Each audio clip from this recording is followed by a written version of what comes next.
macaan waxaan diyaar u ahay inaan horay u socono waa haddii aad adiga oqoshahay मुझको दे तू मिट जाने हम खुद से दिल मिल जाने क्यों है ये इतना फासला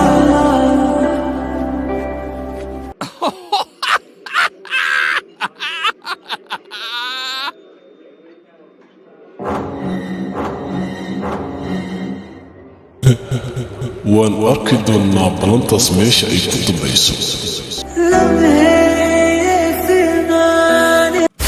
waxaa jira dilaa si xirfadaysan dadka u laaya kaas oo aan si sahlan lagu soo qaban karin haddaba gacanaha ayaan is saaranaa mise waxaan u adeegnaa shacabkeena laakiin muxuu ulaanayaa dadka maxayse ka galabsadeen shacabka masaakiinta ah waxay ahaataba waan dadaalaynaa mudan hooshina waa ku guda jirnaa